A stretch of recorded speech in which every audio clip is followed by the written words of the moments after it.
हमने एक कर्मकांड छोड़ा कि हमने वहाँ हिंदू धर्म में पुजारी व्यवस्था थी उसको छोड़ा, यहाँ पर हमने बौद्ध भिक्षु को पुजारी बनाकर अपने घर में लाना शुरू कर दिया। हमने कुछ भी परिवर्तन नहीं किया, उसी मानसिकता में लिपटे हुए हैं। हमने वहाँ आरती भजन कीर्तन करते थे, अब यहाँ पर गा गा कर वंदना करना शुरू कर दिया, कुछ भी परिवर्तन नहीं है। हम पहले भी क्रोध करते थे और अब भी क्रोध करते हैं, पहले भी ईर्ष्या करते थे अब भी ईर्ष्या करते हैं, पहले भी राग करते थे अब भी राग करते हैं।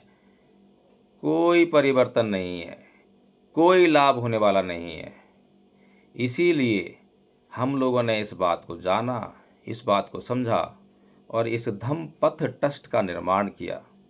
इस धम्मपथ ट्रस्ट का निर्माण इसीलिए किया है ताकि लोगों के बीच में जाकर हम उनको ये समझा सकें कि उन्हें धर्म परिवर्तन करने की आवश्यकता है और धर्म परिवर्तन करने के जो है मायने क्या हैं, क्या परिवर्तन करना है, किस परिवर्तन की आवश्यकता है। तो इसीलिए हमने एक कार्यक्रम लिया और उसका जो भीमारंभ है वह 3 जुलाई धम्मचक्र प्रवर्तन दिवस जो है उससे हम उसका जो है आरंभ करने जा रहे हैं। तो वह जो आयोजन है, वो जो हमने योजना बनाई है, उस योजना में हमने जो संकल्प लिया है वह है कि हम भारत में 5 लाख धम्म ध्वज घरों, दुकानों और मुख्य मार्गों पर लगाने का काम करेंगे। क्योंकि हम देखते हैं कि हमारे समाज में सबसे पहले प्रेरणा और उत्साह का अभाव है। हम घरों पर देखते हैं कि नाना प्रकार के झंडे लगे हैं। वे झंडे किसने लगाए हैं, क्यों लगाए हैं, इन सभी सवालों का जवाब शायद ही कोई दे, लेकिन बस लगाए हैं। इसलिए हम चाहते हैं कि जो पंचशील ध्वज हम लगाएं और जो व्यक्ति पंचशील ध्वज अपने घर पर लगाए वह अपने स्वभाव में कुछ ना कुछ परिवर्तन करने के लिए संकल्पित हो।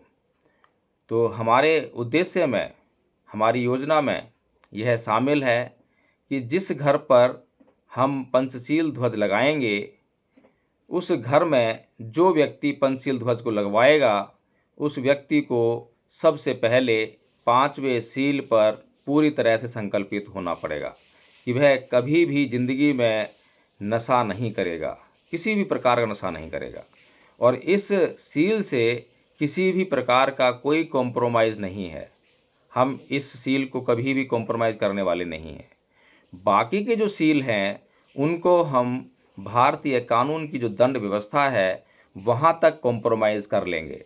यानी कि कोई व्यक्ति क्रोध करता है या फिर मांसाहार करता है लेकिन वो भारतीय कानून के अनुसार दंडनीय नहीं है तो वहाँ तक कॉम्प्रोमाइज़ है। लेकिन कोई व्यक्ति बिना बात के अपने आस पड़ोस में क्रोध ही क्रोध करता रहता है, क्रोध ही क्रोध फैलाता है, जिससे कि वह समाज में अपमानित होता है, उससे उसकी वैल्यू भी घटती है, तो वह क्षमा योग्य नहीं है। अगर झंडा ऐसे घर पे हमने लगा दिया है, ऐसे व्यक्ति के कहने पे लगा दिया है, तो हम वहाँ से झंडा को विड्रॉ करने का भी काम करेंगे। इसी प्रकार से दूसरा सील है चोरी का, तो वो भी जो है भारतीय कानून जहाँ तक दंड की व्यवस्था करता है वहाँ तक कॉम्प्रोमाइज़्ड है। क्योंकि सभी के मन में लोभ लालच बसता है, कोई टैक्स की चोरी करता है सरकार से, कोई जो है व्यापार में कुछ 19-20 करता है, तो चोरी का भाव तो जो है, जो चोरी का जो सील है वो तो मन में जैसे ही लोभ आ गया तो वो सील जो है भंग हो गया।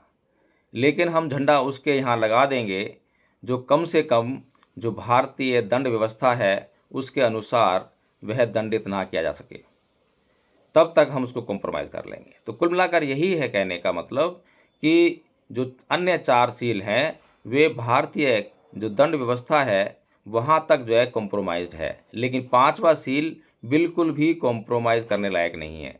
और 5वें सील के लिए कोई दंड व्यवस्था भी नहीं है भारत की, जो है आईपीसी कुछ नहीं कहती है, लेकिन हम कहेंगे क्योंकि हमें वो बिल्कुल भी मंजूर नहीं है।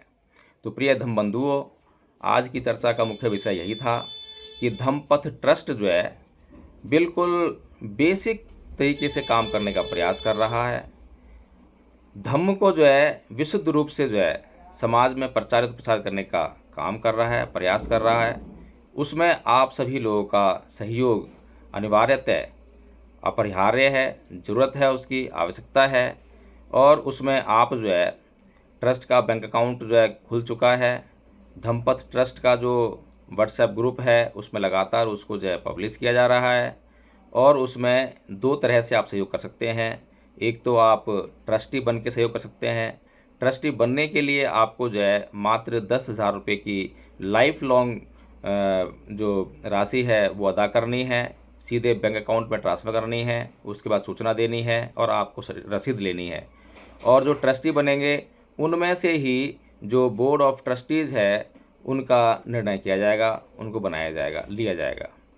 उसके अलावा अगर आप इतनी जो राशि है 10,000 रुपये की उसको देने में असमर्थ हैं तो आप 1,000 रुपया 1 साल का देकर 1,000 रुपया प्रति वर्ष देकर आप ट्रस्ट के साधारण सदस्य भी बन सकते हैं। ट्रस्ट से भविष्य में जो भी लाभ अर्जित होंगे उन सभी में जो ट्रस्टी हैं और जो साधारण सदस्य हैं, जैसा भी लाभ जिसके लिए उपलब्ध होगा वे उसको मिल जाएंगे। उसमें ऐसा कोई भेदभाव नहीं होने वाला है। सहयोग का मतलब ये है, किसी ने 10,000 रुपये का सहयोग किया, किसी ने 100 रुपये का सहयोग किया, तो उसमें किसी भी प्रकार से दोनों के बीच में राशि के आधार पर भेदभाव नहीं होने वाला है। दोनों राशियों को इकट्ठा करके उनसे एक लाभ उत्पन्न करना है और उस लाभ को सम्यक रूप से जिसको जितनी ज़रूरत है उसमें उतना बांटना है। हमें पूरा धार्मिक होकर इस धम्म का प्रचार और प्रसार करना है। भवतु सब मंगलम्।